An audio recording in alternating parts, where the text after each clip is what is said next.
सदगुरु कहते हैं कि दुनिया खत्म होने वाली है क्योंकि दुनिया की सबसे इंपॉर्टेंट चीज मर रही है और वो है soil.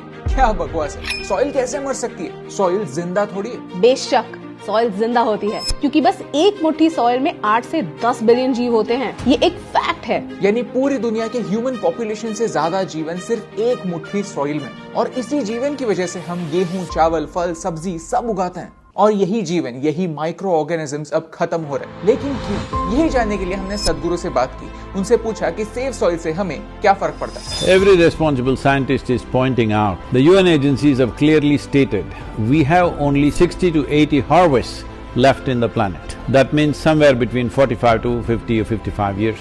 After that, we don't have the ability to grow food on the land because there is no nutrient in the soil. 27,000 species of microbes are going extinct per year. If it goes at this rate, in about 30 to 40 years, we will reach a point where we cannot grow food, and if we try to regenerate the soil at that time, it will take 150 to 200 years. That means death.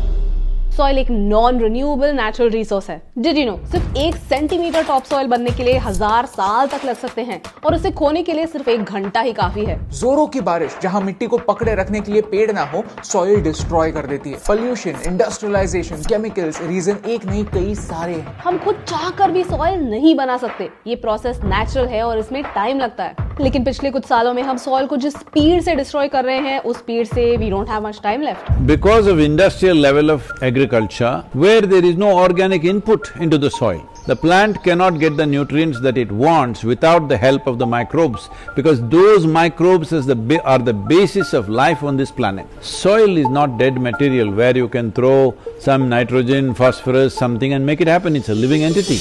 Interstellar movie आपने देखी होगी, वहां भी कुछ ऐसे ही problem को predict किया है, जहां हम एज ह्यूमंस इस मिट्टी को इतना डिस्ट्रॉय कर देते हैं कि कौन छोड़कर कुछ भी उगा ही नहीं पाते। यूएन कहता है कि हम हर 5 सेकंड्स में एक फुटबॉल के मैदान जितनी सॉइल डिस्ट्रॉय कर रहे हैं। इंडस्ट्रियल फार्मिंग, एक हद से ज्यादा केमिकल्स का इस्तेमाल, पोल्यूशन, वन बाय वन हम उसी चीज को मार रहे हैं जो हमें जीने का मौका देती है। पहले के जमाने में हम क्रॉप रोटेशन करते थे, जिससे सॉइल को रिकवर होने का मौका मिलता था, क्योंकि किसान स्मार्टली अपने क्रॉप सिलेक्ट करते थे।